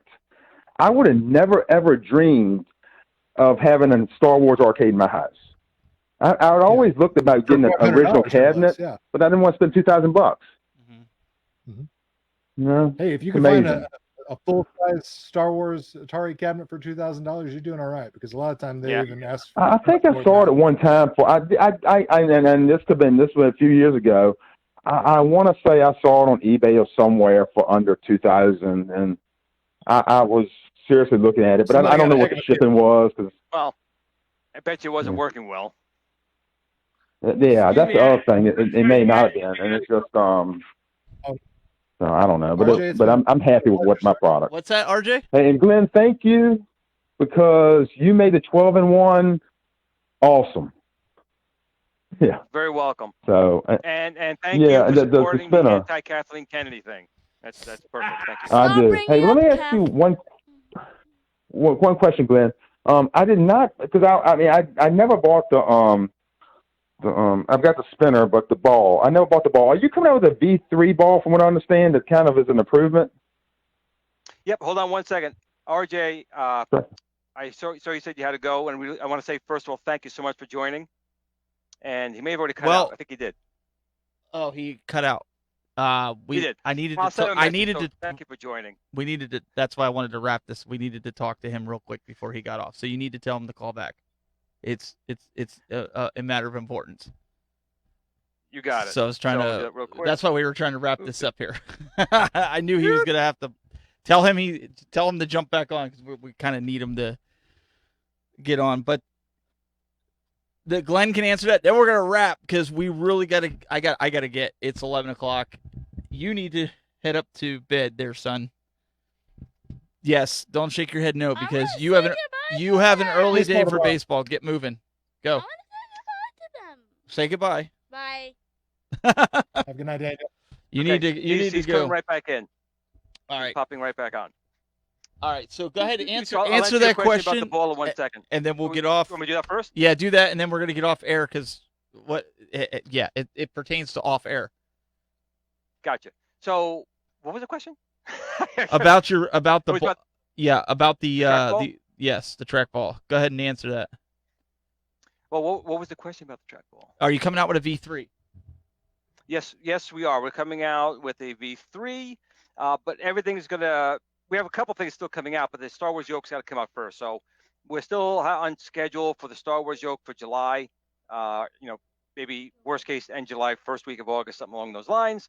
Once that is going and out, yes, we have a very enhanced trackball coming out with some new features that wasn't on the previous versions. We're also looking at enhancements on the spinner and some other products. So, but it's probably not going to be towards probably fourth quarter, because we want to concentrate right now on that Star Wars Yoke. Awesome. All right, guys, we're going to jet. We will see you guys next week. We appreciate everybody hanging out. We'll see you guys later.